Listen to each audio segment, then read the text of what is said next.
ಮನುಷ್ಯ ಬದುಕುವುದು ಬೇರೆ ಬಾಳುವುದು ಬೇರೆ ಎಂದಿದ್ದಾರೆ ನಮ್ಮ ಹಿರಿಯರು. ಹಾಗಿದ್ದರೆ ಬದುಕಿಗೂ ಬಾಳಿಗೂ ಭೇದವೇನು? ಪ್ರಾಣಿಗಳು ಬದುಕುತ್ತವೆ ಅಲ್ಲವೇ? ಆದರೆ ಆ ಬದುಕನ್ನು ಬಾಳು ಎನ್ನುವುದಿಲ್ಲ. ಮನುಷ್ಯರಲ್ಲಿ ಮಾತ್ರ ಅವರ ಬದುಕು ಬಾಳು ಎನಿಸಬೇಕಾದರೆ ಬಾಳಿನಲ್ಲಿ ಮೌಲ್ಯಗಳು ಇರಬೇಕಾಗುತ್ತದೆ. ಬಾಳು ಎಂದರೆ ಬಾಳಿಕೆ ಬರುವಂಥ ಜೀವನ. ಇಂಥ ಬಾಳನ್ನು ಬಾಳಿದವರು ಸಮಾಜದ ಕೃತಜ್ಞತೆಗೆ ಪಾತ್ರರಾಗುತ್ತಾರೆ. ಈ ರೀತಿಯ ಬಾಳನ್ನು ಬಾಳಿದವರು ಗಣಪತಿ ಗೌಡ ಅವರು. ನಾವು ಹೂವಿನ ಗಿಡಗಳನ್ನು ನೀರೆರೆದು ಬೆಳೆಸಬೇಕಾಗುತ್ತದೆ. ಆದರೆ ಮುಳ್ಳಿನ ಗಿಡಗಳು, ಕಳೆಗಳು ತಾನಾಗಿಯೇ ಬೆಳೆಯುತ್ತವೆ. ಹೂವಿನ ಗಿಡದ ಹಾಗೆ ಈ ಗಣಪತಿ ಗೌಡ ಅವರು ಗೋಕರ್ಣದ ಬಂಡಿಕೆರೆಯಲ್ಲಿ ಹುಟ್ಟಿದವರಾದರೂ ಅವರ ಕ್ರೀಡಾ ಪ್ರೇಮ ಪ್ರತಿ ಕೇರಿಯಲ್ಲೂ ವ್ಯಾಪಿಸಿ ಗುರುತಿಸುವಂತಾಗಿದೆ. ಪ್ರತಿಯೊಬ್ಬರು ಇವರನ್ನು ಆತ್ಮೀಯತೆಯಿಂದ ಬಟ್ಟಿ ಅಂತಲೇ ಕರೆಯುತ್ತಿದ್ದರು. ಪ್ರತಿಯೊಬ್ಬರಿಗೂ ಇವ ನಮ್ಮವ ಅಂತಲೇ ಆತ್ಮೀಯರಾಗಿದ್ದ ಕೀರ್ತಿ ಬಟ್ಟಿ ಗಣಪತಿ ಗೌಡರಿಗೆ ಸಲ್ಲುತ್ತದೆ ಎಂದು ಆನುವಂಶೀಯ ಉಪಾಧಿವಂತ ಮಂಡಲದ ಅಧ್ಯಕ್ಷರಾದ ವೇದಮೂರ್ತಿ ರಾಜಗೋಪಾಲ್ ಅಡಿಯವರು ಹೇಳಿದ್ದಾರೆ.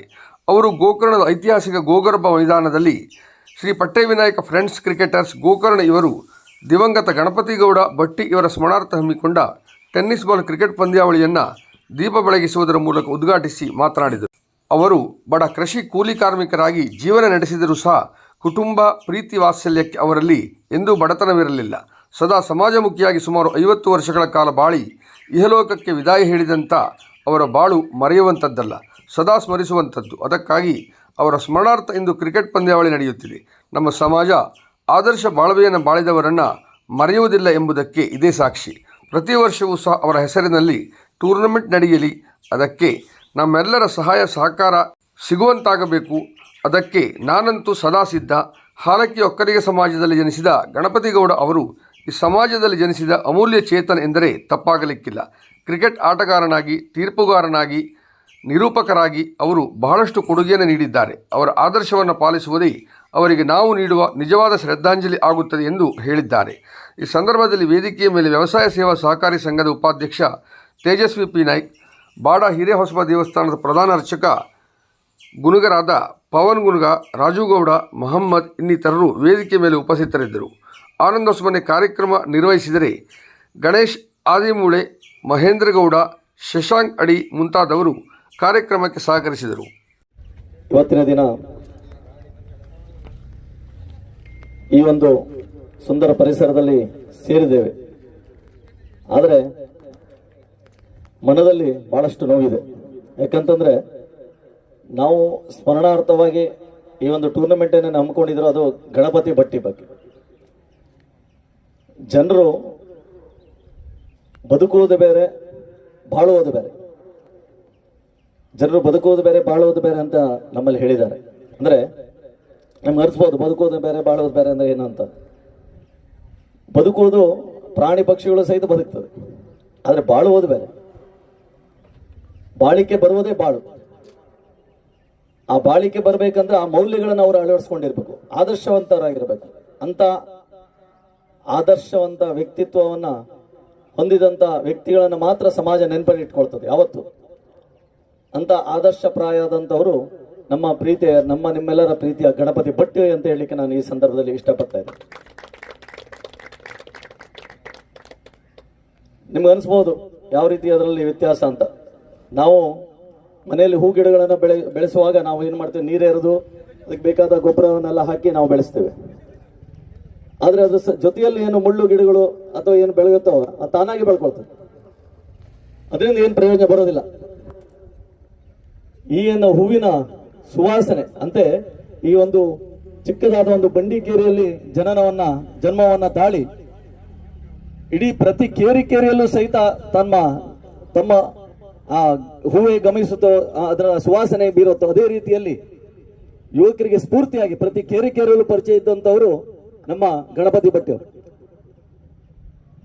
ಅಂತ ಗಣಪತಿ ಭಟ್ಟಿ ಇವತ್ತು ನಮ್ಮ ಒಂದಿಗಿಲ್ಲ. ಆದ್ರೆ ನಮಗೆ ನಾವು ಎಲ್ಲೂ ನೋಡಿದ್ರು ಸಹಿತ ಆಟಗಾರದಲ್ಲಿ ಅದೋ ಒಂದು ವಿಶೇಷ. ಇದರೊಳಗೆ ಯಾವುದೇ ಜಾತಿ ಧರ್ಮ ಯಾವುದೂ ಬರೋದಿಲ್ಲ, ಆಟದಲ್ಲಿ ಮಾತ್ರ. ಅಂತ ಜಾತೀಯತೆಯನ್ನು ಮೀರಿ ಬೆಳೆದಂಥವರು ಬಟ್ಟಿ. ಯಾಕಂದ್ರೆ ನಮ್ಮಲ್ಲಿ ವಚನಗಳಿದ್ದಾಗೆ ಇವ ನಮ್ಮವ ಅಂತ ಹೇಳ್ತಿದ್ರು ನಾವು. ಎಲ್ಲೋದ್ರು ಸಹಿತ ಯಾವುದೇ ಜಾತಿ ಇದ್ರೂ ಸಹಿತ ಗಣಪತಿಯನ್ನ ಯಾವುದೇ ಭೇದ ಭಾವನೆ ನೋಡೋದಿಲ್ಲ. ಇವ ನಮ್ಮವ ಅಂತಾನೆ ಎಲ್ಲರೂ ಅಷ್ಟೊಂದು ಆತ್ಮೀಯತೆಯನ್ನು ಕಾಣ್ತಾ ಇದ್ರು. ಅವು ನಮ್ಮೊಂದಿಗಿಲ್ಲ. ಯಾಕಂದ್ರೆ ಅವನು ಕ್ರಿಕೆಟ್ ಆಗಿ ಇದಾದಾಗ ಸಂಘಟನೆ ಮಾಡೋದು ಬಹಳ ಕಷ್ಟ, ನಮ್ಗೆ ಗೊತ್ತಿದೆ. ಈಗ ಗಣೇಶ್ ಅಡಿಯವರು ಇರ್ಬೋದು, ನಮ್ಮ ಹೊಸಮನೆ, ಇದೆಲ್ಲ ಇಲ್ಲಿ ಮೊದಲಿಂದ ತೊಡಸ್ಕೊಂಡು ಇದನ್ನ ಬಹಳಷ್ಟು ನಮ್ಮ ಶಶಾಂಕ ಅಥವಾ ಮಯ್ಯು, ನಾವು ಯಾವತ್ತೋ ಆಟ ಇವರ ಬಗ್ಗೆ ಹೇಳ್ತಾ ಇರ್ತೇನೆ, ಅಥವಾ ಸಚಿನ್ ಇರ್ಬೋದು, ಇಲ್ಲಿ ಪ್ರತಿಯೊಂದು ಇನ್ವಾಲ್ವ್ಮೆಂಟ್ ಬೇಕು. ಆದ್ರೆ ಅಂತ ತೊಡಸ್ಕೊಳ್ಳೋದು ಬೇಕು. ಅದ್ರ ಜೊತೆಯಲ್ಲಿ ಒಂದೊಂದು ಬೇರೆ ಬೇರೆ ಜವಾಬ್ದಾರಿಗಳಿರ್ತದೆ. ಈ ಕಾಮೆಂಟ್ರಿ ಹೇಳೋದು ಬೇರೆ, ಅಲ್ಲಿ ಅಂಪೈರಿಂಗ್ ಮಾಡೋದು ಬೇರೆ, ಆ ತರದಲ್ಲಿ ಅದೇ ರೀತಿಲಿ ಆಟ ಆಡೋದು ಬೇರೆ. ಆದ್ರೆ ಗಣಪತಿ ಬಟ್ಟಿ ಬಂದಂತಂದ್ರೆ ಮುಂಚಿನ ದಿನಗಳು ಸಹಿತ ನಾವೆಲ್ಲ ಆಡೋದು ಅವ್ರ ಜೊತೆಯಲ್ಲಿ ಆಟಗಾರರು ಆಗ್ತಾ ಇದ್ದವರು. ಅವಶ್ಯ ಬಿದ್ರೆ ಅಂಪೈರಿಂಗ್ ಮಾಡ್ತಾರೆ. ಅಂಪೈರಿಂಗ್ ಬಹಳಷ್ಟು ಎಲ್ಲಾ ಪಂದ್ಯಗಳು ನೀವು ನೋಡಿರ್ಬೋದು, ಅಂಪೈರಿಂಗ್ಗಳು ಸಹಿತ ನ್ಯಾಯಯುತವಾಗಿ ಮಾಡಿದ್ದಾರೆ. ಅದೇ ರೀತಿಯಲ್ಲಿ ಕಾಮೆಂಟ್ರಿ ಹೇಳುವಂತದ್ದು ಅದನ್ನು ಸಹಿತ ಮಾಡಿದ್ದಾರೆ. ಯಾವುದೇ ಕಾರ್ಯಗಳನ್ನು ನಿರ್ವಹಿಸ್ತಾ ಇದ್ರು, ಅದು ಒಂದು ವಿಶೇಷ. ಅದೇ ಅವರ ಜೀವನದ ಮೌಲ್ಯ ಅಂತ, ಆ ಮೌಲ್ಯಗಳು ಇರಬೇಕು ಅಂತ ಹೇಳಿದಕ್ಕೆ ಕಾರಣ ಅದೇ. ಯಾಕಂದ್ರೆ ಅದನ್ನ ಅವ್ರು ಯಾವುದಕ್ಕೂ ಅವರು ಇಲ್ಲ ಅಂತ ಹೇಳಿಲ್ಲ, ಮತ್ತೆ ಅದಕ್ಕೆ ಯೋಗ್ಯರಾಗಿದ್ರು. ಬರೀ ಆದ್ರೆ ಆಗ್ಲಿಲ್ಲ, ನ್ಯಾಯಯುತವಾಗಿ ಅವರ ಆ ನಿರ್ವಹಣೆಯನ್ನು ಸಹಿತ ಮಾಡ್ತಾ ಇದ್ರು. ಅಂತವರ ಬದುಕು ಏನು ಇವತ್ತಿನ ದಿವಸ ಅವರು ಈ ಲೋಕವನ್ನ ತ್ಯಜಿಸಿ ಪರಲೋಕಕ್ಕೆ ಹೋಗಿದ್ದಾರೆ.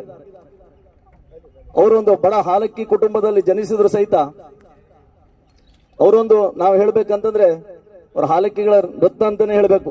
ಯಾಕಂದ್ರೆ ಆ ಒಂದು ಬಡ ಸಮಾಜದಲ್ಲಿ ಜನಿಸಿದ ಸಹಿತ ಅವರ ಕುಟುಂಬಕ್ಕೆ ಯಾವ್ದು ಆ ಬಡತನವನ್ನ ಫೀಲಿಂಗ್ಸ್ ಅದರ ಏನು ಆ ಕಲ್ಪನೆ ಬರದೆ ಹಾಗೆ ಅವರು ಇದ್ದಂತವ್ರು ನಾವು ನೋಡಿದ್ದೇವೆ.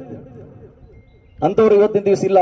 ಅವರ ಮೌಲ್ಯಗಳು ಇಂತಹ ಕಾರ್ಯಕ್ರಮಗಳು ಸಂಘಟಿಸಿದಾಗ ಸಹಿತ ಅದನ್ನು ನೆನ್ಪಿಟ್ಕೊಳ್ಳಿಕ್ ಸಾಧ್ಯ, ಆದರ್ಶಗಳು ನೆನ್ಪಿಟ್ಕೊಳ್ಳಿಕ್ ಸಾಧ್ಯ ಅಂತಂದ್ರೆ ಇಂತಹ ಒಂದು ಅವರ ಹೆಸರಿನಲ್ಲೋ ಟೂರ್ನಮೆಂಟ್ ಈ ತರದಲ್ಲಿ ನಡೀತಾ ಇದ್ರೆ ಸಹಿತ. ನನಗೆ ಬಂದಾಗ ಶಶಾಂಕ್ ಇರ್ಬೋದು ಅಥವಾ ಮಯ್ಯು ಬಂದು ಹೇಳಿದಾಗ ನಾನು ಖಂಡಿತ ಇಲ್ಲ ಅಂತ ಹೇಳಿಲ್ಲ, ಖಂಡಿತವಾಗಿ ನೀವು ಮಾಡುವಂತ. ಯಾಕಂದ್ರೆ ನಾನು ತೀರೋ ದಿವಸ ನಾ ಇಲ್ಲ, ಊರಲ್ಲಿ ಇಲ್ಲ, ಬೆಂಗಳೂರಲ್ಲಿ ಇದ್ದೆ. ನನಗೆ ಕೇಳೋ ಶಾಕ್ ಆಯ್ತು. ನಾ 2-3 ಸಲ ಕನ್ಫರ್ಮೇಶನ್ ಮಾಡ್ಕೊಂಡೆ.